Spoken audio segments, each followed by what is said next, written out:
Hello again. Today I'd like to talk you through the process that I go through when I'm learning a new song with the banjo. You'll notice I haven't got my glasses on today. It's because I made some notes to make sure I don't get lost in the middle of the video, and I can't read them with my glasses on, so no glasses. Okay, so the first step, of course, is deciding what song is the next one to work on.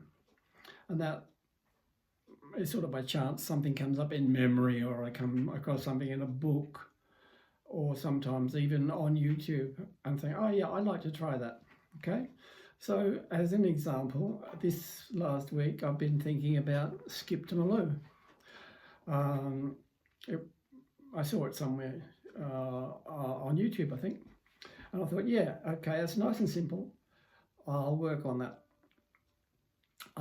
for the video, because I get nervous in front of the camera. So anyway, so I've skipped to Maloo. Yeah, okay, most people know it, etc. So what I would do then, what I do when I've chosen a song, I quite often look around to see if, it's usually an old time song, so there are lots of variants. And so I look around and see if I can spot a few variants that might be interesting. And so, yeah, it turns out that with Skip to Maloo, skip to Maloo, my darling. Oh, no, the second bit.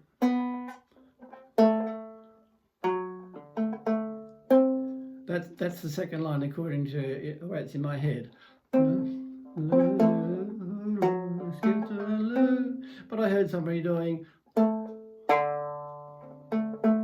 using a D instead of that F sharp, using a D. So I thought about that and decided I'd rather stick with the F sharp. Okay, so I've got a tune in my head. Next step, find a suitable key for me to sing it in, and that usually involves looking at the top note and choosing a key such that that top note is say a C or a D or an E, somewhere up there, because if it goes much beyond an E, my voice doesn't cope. So in this case, it turns out that G major is a suitable key. That's fine. So the next thing, there's three kinds of tunings in my head. There's major, minor, and modal. So this is obviously a major tune. It's in G is a suitable key because it goes up to D, and so then I've decided I'll take the G major tuning on this banjo here. For some songs, I will have to maybe choose a lowered pitch, like instead of tuning to G, tuning down a few steps to suit my voice. But in this case, G is fine. I tend to avoid capos. I don't know why. I should like them because it gives you sort of open strings in different places, but I don't. So anyway, so I've got my banjo. The first thing I do then is make sure I can actually play the melody. I think that's really important. Make sure I can play the melody.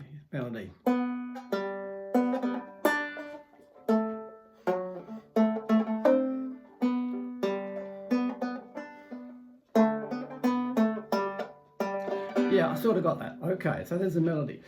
Next step, chords. Find suitable chords, either work them out, although I'm not too good at that, or look them up in a book, or anyway, so find the chords. So for the chords for this one are pretty simple. I think I worked them out for myself. You got G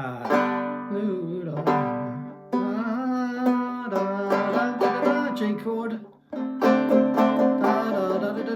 D seventh chord, G back to G, and then D7, and ending on darling. So I've got my chords. So what do I do now?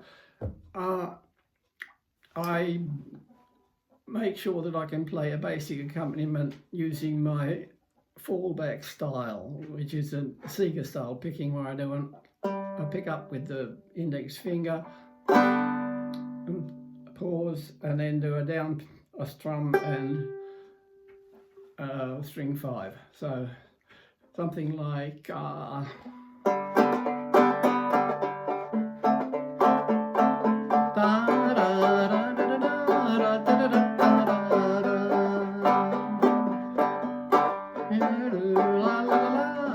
and so I sing. I think singing is really important, so I sing through to la when I've got that. So la la la la la la, so that I can sing and play at the same time, but I don't have to worry about remembering the words, which at my age turns out to be a bit difficult sometimes, unless I know the song from when I was really young.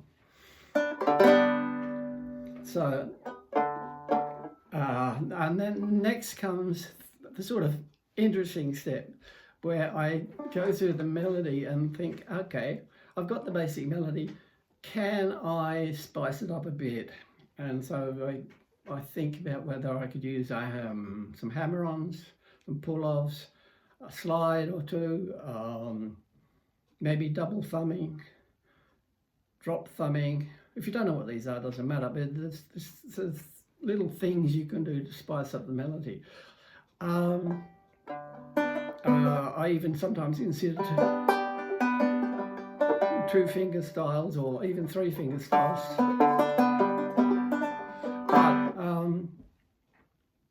But 3-finger styles tend to have too many notes for me, and they're not leaving enough space. Anyway, so I think about all those things and see if I can work out something that suits me. So for this particular song,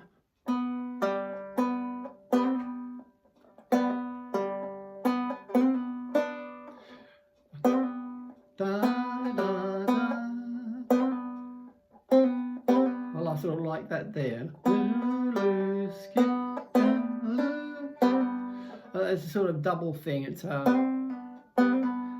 hammer and a pull off.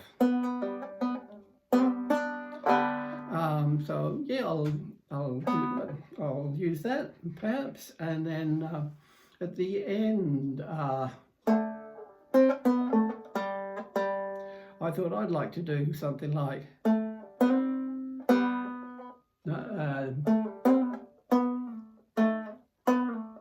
so a hammer on and a slide. Got that worked out. Now comes getting it into the head, and that's quite often a lot of time with the metronome. That last thing I showed you there.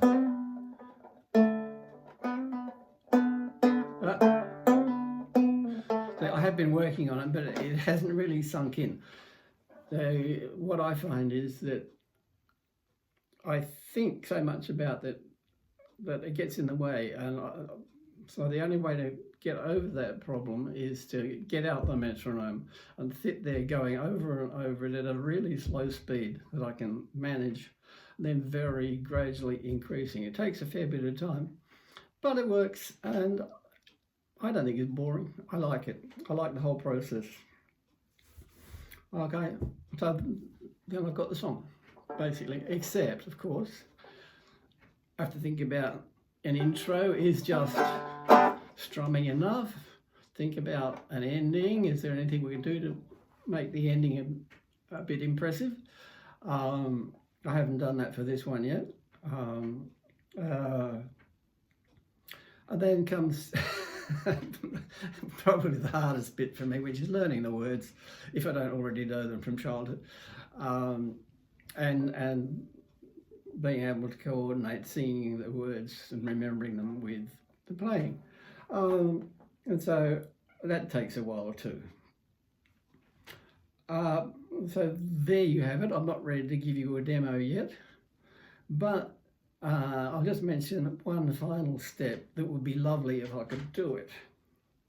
There's two aspects to it. One is I would love to find somebody who could join me on it and sing a harmony part. The other thing that would be nice is to find some nice fiddler who would contribute a fiddle part. Both of those things I think would add immensely to my enjoyment.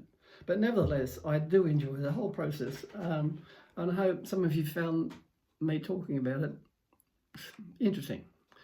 See you next time. Bye.